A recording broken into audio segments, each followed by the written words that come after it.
Welcome to Positive Atheism English channel. In our program, The Atheist Center Unbound by Cages, I have been reading out you in the last episode, Positive Atheism and the Environment. Today, I am going to continue from where I have left in the last episode. One aspect of the future that is paramount is the size of the world population. Family planning is a necessary process for the future. David Attenborough, the broadcaster and naturalist, has said that all environmental problems become harder and ultimately impossible to solve with ever more people. Population control has become tainted with the history of colonialism and the abhorrence of eugenics and the Chinese experiment of legally controlling the number of children a family may have has been brought about through autocratic rather than democratic behavior. Positive atheists will only accept democratic means of change.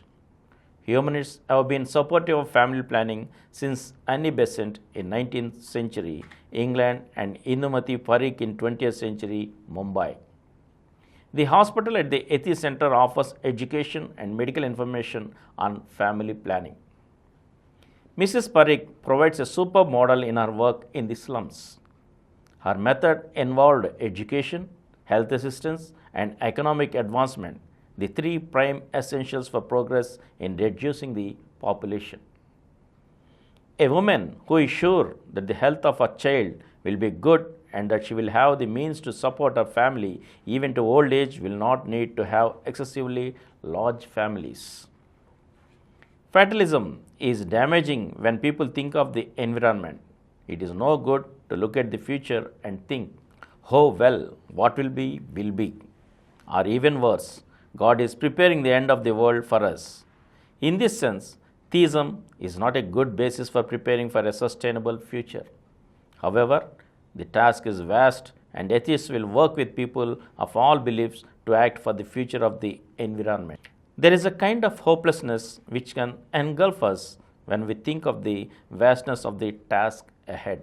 But without hope, which for some will be the hope of positive atheism, there is no chance of creating a legacy of a viable environment. We can take heart from our interrelatedness. Albert Schweitzer spoke of the reverence for the cycle of life and death, intertwined each as a precondition of the other. In the Unitarian Universalist principles and purposes comes the phrase, the interdependent web of all existence. The environment around us can give us short-term disasters. Andhra Pradesh is located on the Bay of Bengal, which is prone to cyclones and flooding. A major cyclone in 1990 seriously damaged the Atheist Center. Even though some of the religious said that the wrath of God had hit the Atheist Center, it was positive atheists who were in the van in helping to cope up the disaster. For instance, the atheists removed the many dead bodies, having no superstition to force them to delay.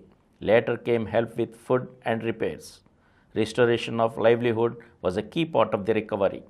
The lesson was be prepared, and in the tsunami of 2004 and the floods of the Krishna in 2009, such preparation was put in good stead.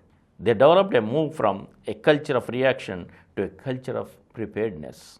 Long-term preparedness came from cooperation between Caritas, a Catholic aid group, the Ardhik Samata Mandal, and the atheist and self-help groups. A small amount of cash and food were reserved in preparation. Modern forms of communication, such as mobiles and laptops, enabled warning to be given and for communication to assist in aid when disaster struck. Children and adolescents received training in how to deal with a crisis. It is not impossible that we may have to accept that the earth will become a post-human habitat. But the hope that may lead us to action is suggested by Vikas Gora's words. Conservation is a conscious act and it may involve changing priorities, forging immediate advantages, and striving for a better future, which involves not only individual benefit but also a better society of large. And this is the end of the chapter Positive Atheism and the Environment in the book The Atheist Center Unbound by Cages, written by Mr. Jim Herrick. Thank you. For more videos, Please subscribe to our Positive Atheism English channel presented by Samaram channels, which has crossed more than 20 crore views. Please like, subscribe and share our videos, and for notification of our new videos, please click the bell icon.